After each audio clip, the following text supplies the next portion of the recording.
Kenny, big spillage on table 4. 레스토랑에서 근무하는 조용하고 소심한 성격의 케니. 비록 직장 내에서는 동료들에게 무시받고 따돌림을 당하지만 심성은 착한 모습을 보입니다. Someone forgot this. Oh, thank you. Thank you. It's alright. Bye, Kenny. Bye, Kenny. I'll see you tomorrow.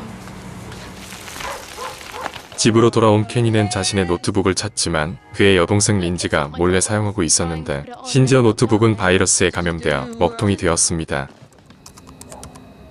케니는 바이러스를 제거하기 위해 무료로 배포하는 백신 프로그램을 다운로드하지만 자신이 다운로드한 파일이 해킹 프로그램이라는 사실을 모르고 있습니다.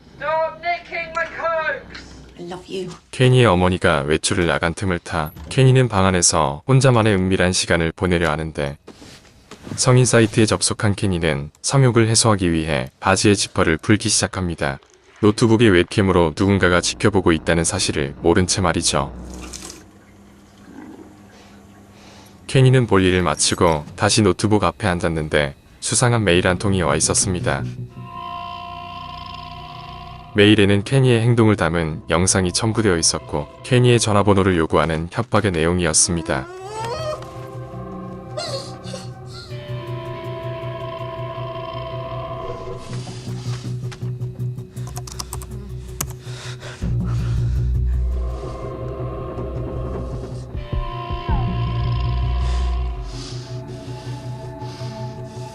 다음날 케니는 머릿속에 온통 어제 일로 가득 차 있는 상태로 출근을 하게 되는데 케니는 해커에게 메시지를 받게 됩니다. 메시지의 내용은 제한 시간 안에 지정된 장소로 도착하라는 내용이었는데 케니는 자전거로 1시간가량 걸리는 곳에 45분 안에 도착해야 했습니다.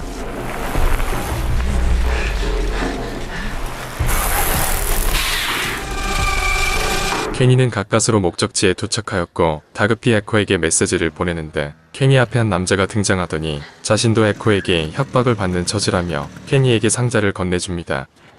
What do I have to do? Just whatever they say. And once you've done that, you're out. 곧이어 케니는 또 다른 지령을 받게 되는데 건네받은 상자를 호텔 방으로 전달하라는 내용이었습니다. 상자 속에는 케이크가 들어있었고 케니는 지령에 따라 호텔에 도착하였습니다.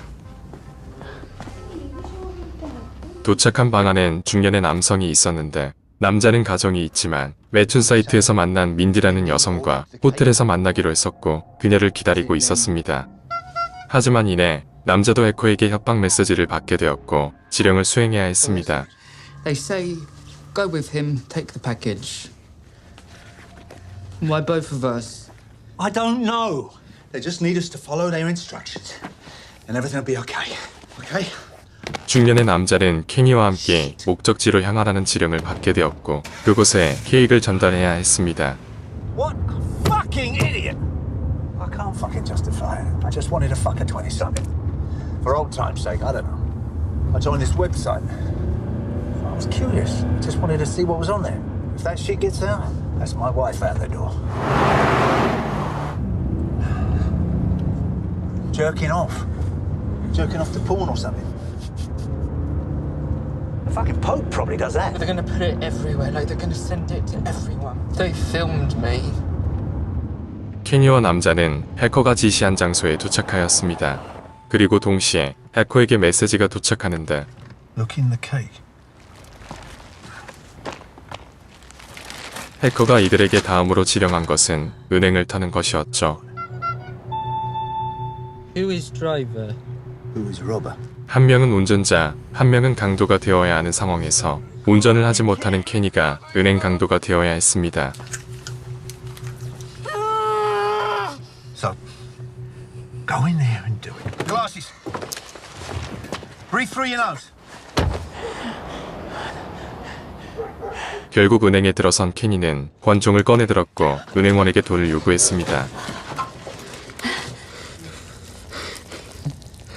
Give me money. Just give me money! 바지에 오줌을 지릴 정도로 아찔한 상황에서 케니는 돈을 받아 곧바로 달아났는데 돈을 가지고 해커가 지시한 마지막 장소로 이동하였습니다.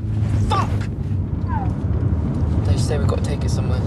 Where? 케니와 남자는 해커가 지시한 장소에 도착합니다. 하지만 해커는 이들에게 각자의 지령을 내렸죠.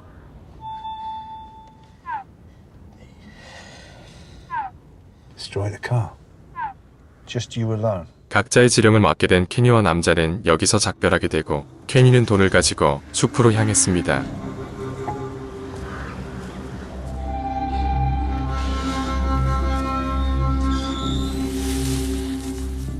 지도에 표시된 장소에는 한 남자가 서 있었는데 돈이 목적인 해커가 있을 줄 알았지만 케니와 같은 입장인 남자가 있었습니다.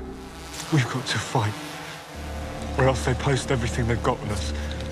The winner takes the money. 남자는 은행을 턴 돈을 상금으로 둘 중 하나가 죽을 때까지 싸워야 한다 말합니다.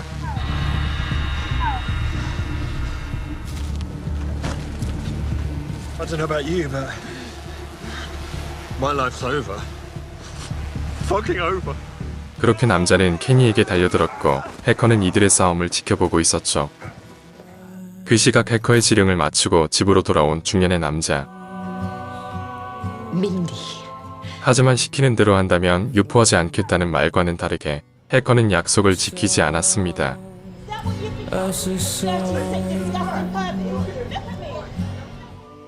한편 결투의 승자는 케니였습니다. 그리고 숲을 나오게 된 케니는 어머니 전화를 받게 되는데 You've been looking at kids. Lindsay's ordered some video of you. 사실 케니가 보았던 것은 아동 포르노였습니다. 케니는 소아 성애자였던 것이었죠.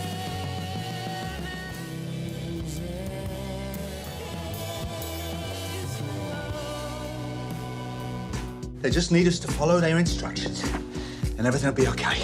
Okay? Shit. 해커에게 협박 메시지를 받은 사람들은 옴짝없이 지령에 따라야만 했습니다. 에피소드의 전반적인 스토리를 보았을 때는 호기심에 성적 욕구를 충족할 수 있는 나이에 해커의 지령이 너무 가혹한 것이 아닌가 할 수 있었지만 유포를 걱정하며 심지어 강도질까지 저지르게 되었는데 이렇게 필사적으로 해커의 지시를 따랐던 이유는 이들 모두가 성적 도착증이 있었기 때문이었죠. Someone forgot this. Oh, thank you. It's alright. 미국 사회는 아동이 연루된 범죄에 대해 사회적으로 엄중한 처벌을 내리고 있으며 그러한 사람들은 에피소드의 인물들처럼 질타를 받게 됩니다. 그리고 에피소드는 어떤 이유든 용인될 수 없는 아동 성범죄에 대한 강한 메시지를 담고 있으며 기술 발전의 남용과 접목시켜 해학적으로 잘 표현한 에피소드였습니다. 오늘도 영상을 시청해주셔서 감사드리며 이상 블랙미러 시즌3 3화 닥치고 춤춰라였습니다.